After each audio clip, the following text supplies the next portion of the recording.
Hello everyone, and now we come to Unit 9, Lesson 3, Looking After Pets.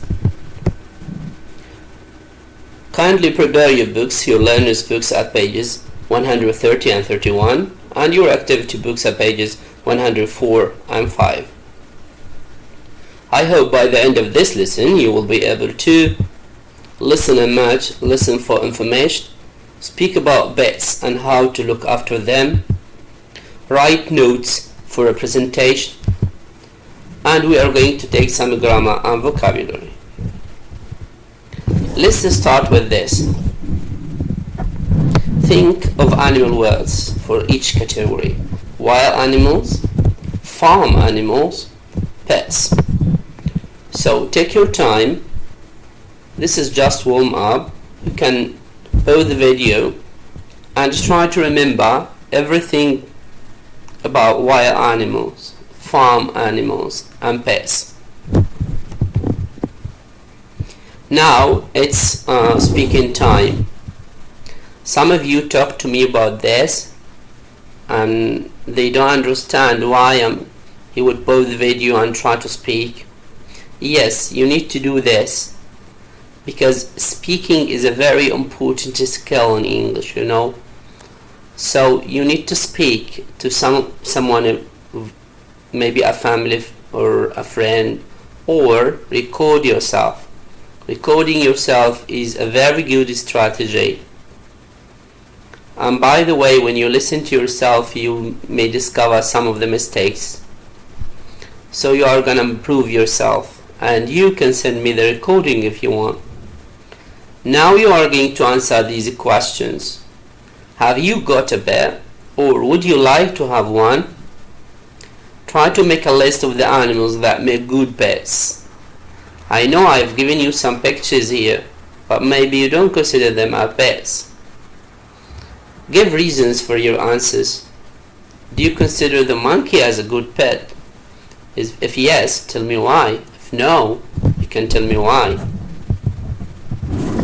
Now, go to page 130. This is a listening activity, but before the listening, I'm going to do some other steps. It's very important because I want your mind to work. English is not learning words and speaking and writing only.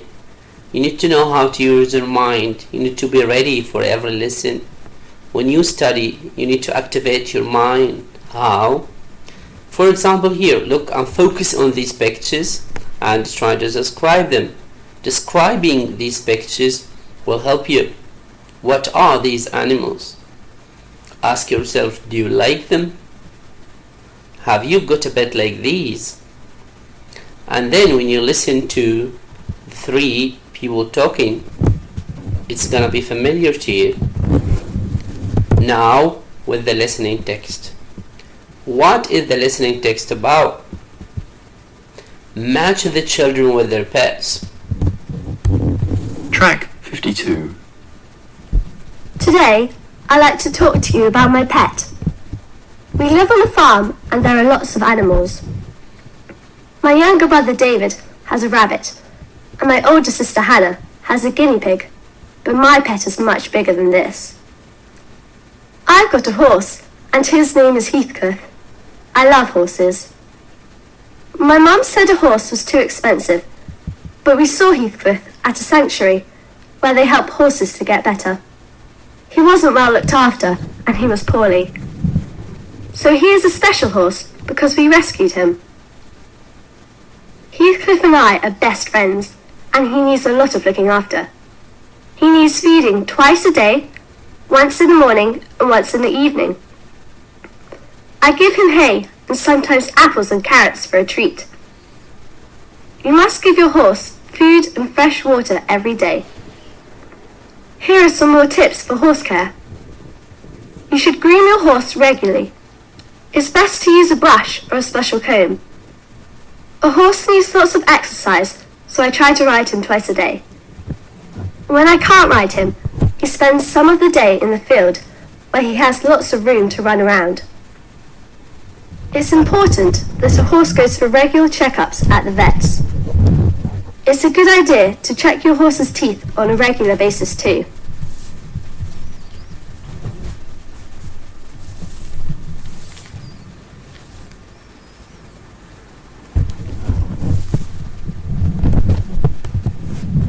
So now it's B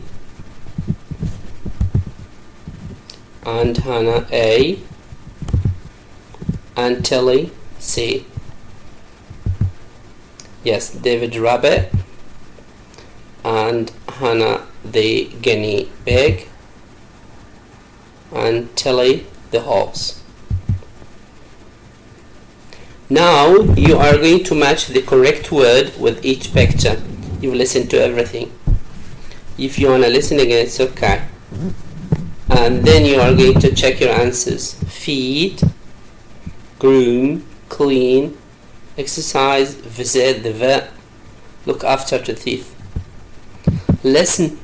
But before you listen, if you want to activate your mind, before listening you need to look at the pictures very well.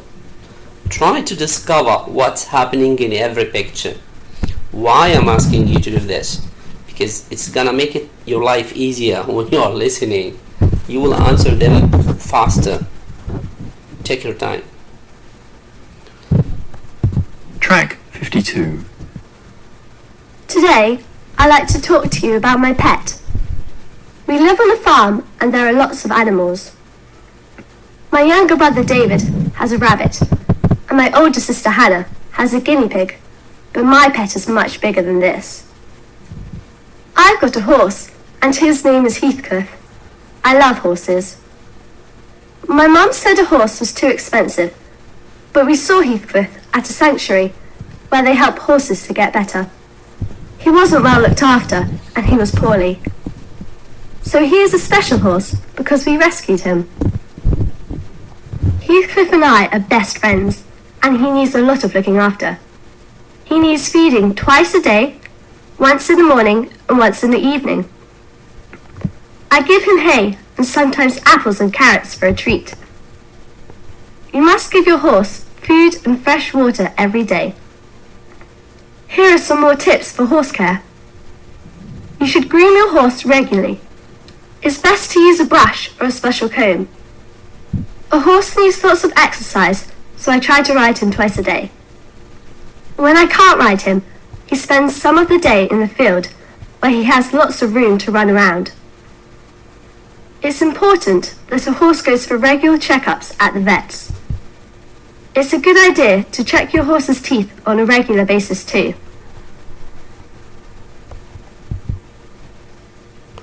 And now we are going to listen to Paulo talking about his pet hamster. Put the pictures in order. I'm going to answer all these with you. Let's go to one. What's happening in one? Track 70. Listen.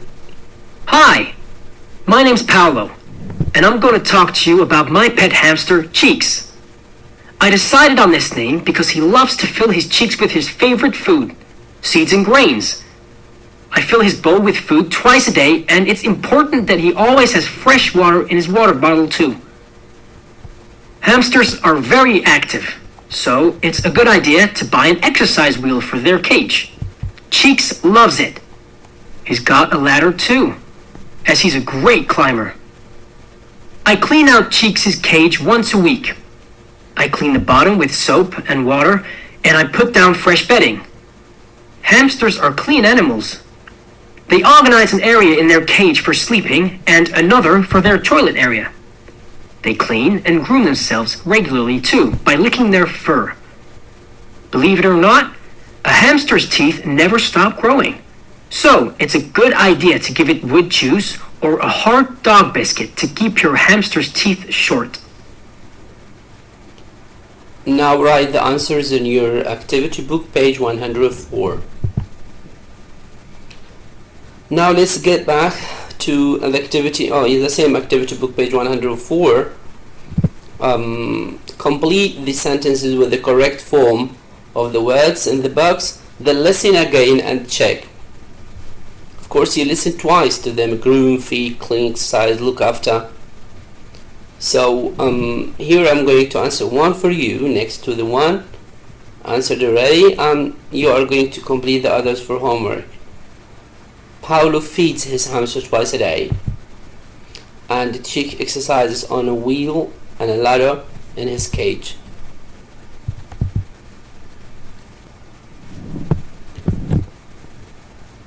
Exercise 3. Write sentences giving advice about looking after a hamster. This is up to you. You need to give some advice here for caring for that hamster. And now with grammar, we are going to deal with must, should, have to, and need to. We use have to, must, should, plus the infinitive to talk about obligation, things that are necessary to do, or to give advice about things that are a good idea to do.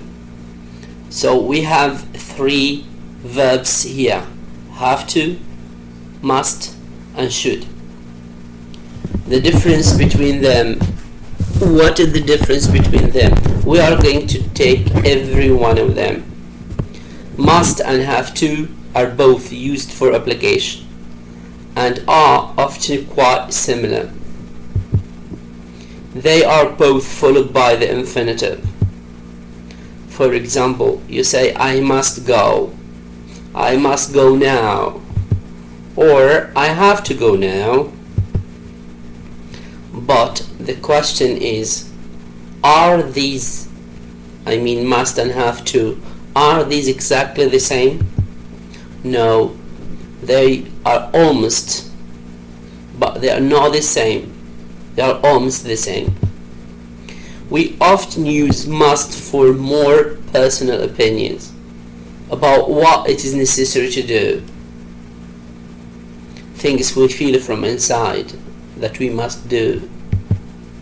For example, you say, I must remember to get a present for Majid. This is your opinion, and you feel it from your inside that this is a kind of obligation that you need to remember. You must remember to get a present for your friend. Have to is used for what somebody in authority has said it is necessary to do. You are forced to do it actually. When you say I have to go, this means you are forced to do it. Someone or something is forcing you to do it. You have to go. You can't stay. But if you say I must go, it's a kind of obligation. You feel strongly that you must go, and also it's obligation at the same time. You have to look after their hair regularly. This is dog experts say so. Do you have to wear a tie for school?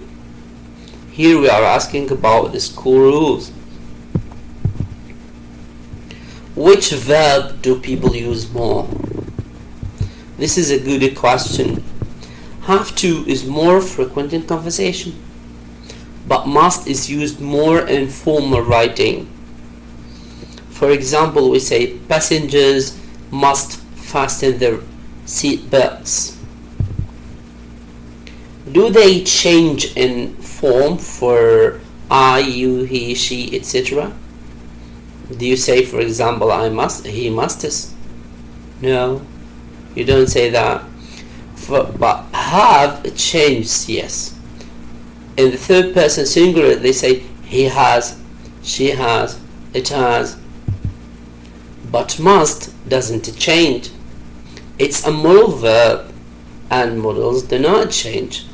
Have you ever seen musts, wills, or woulds? No way. Or cans? No. So modal verbs do not change. They don't take S. Let's look at advice. Telling people what you think is a good idea. How do you tell them? You tell them you have to drink this, you have to eat that, you have to do this so and so. No, we use should for advice or making suggestions, and must for strong advice. Yes, number one, to be used with advice is should, but if it's very strong, you use must. You must go for a walk with the dog at least once a day. Maybe you should go for a coffee or lunch and see how you feel. You shouldn't leave it on the street. Now we are going to have some questions. Actually, I'm going to give you more questions concerning this grammar because I feel it's very important. And when you go to the middle school and the secondary school, they will be there, and most of them would be in tests, so you need to know how to deal with them in questions. Which sentence is correct? You must see Ali when you are in New York, or you must see Ali, or you have seen Ali. Which one is correct? If you don't know the correct one, you can delete the incorrect ones. For example, the ones the one which is not correct is must to. Must is not followed by to. Here you never follow, we never put to next to must. You must see, you have see, have, it must be you must put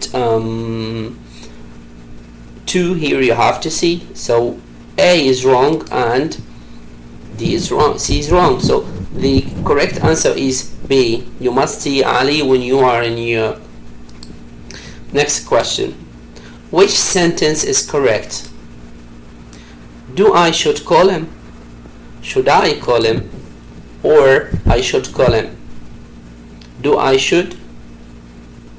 Do we use do with should? Should I call him? I should call him. Is this the question? Of course, should I call him? Next. Which sentence is correct? You don't have to wear a uniform in the sixth form, or you haven't to wear, or you mustn't wear. Which one is correct? Yes, you don't have to wear a uniform in the sixth form. Which sentence is correct here? We don't must make any noise. My grandfather is sleeping. Or we mustn't make any noise. Or we mustn't to make any noise. Do we use don't with must? Don't with base verb? If it's a base verb or a main verb, we would use don't. But here must is moral. We don't use don't with morals. Mustn't make. Mustn't to make. Do we use to as mustn't?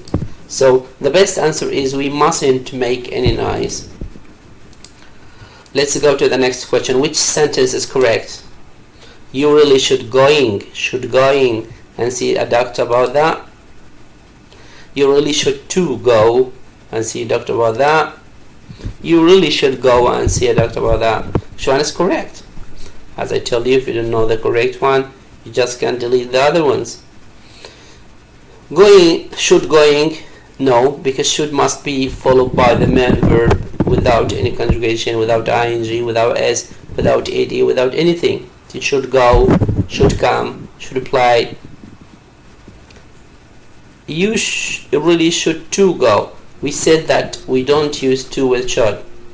So shouldn't be with anything, it must be say. Next question. Which sentence is correct? He don't should. He doesn't should. He shouldn't talk. Which one is right? He don't should talk to, even he doesn't take don't anyway. He doesn't should talk. We said that should is a modal verb. We can't use does. So it's he shouldn't talk. Next. Why we always have to, or why do we always have to come, or why do we always have come to? Which one is correct? Yes, it's B. Next. Which sentence is correct? must you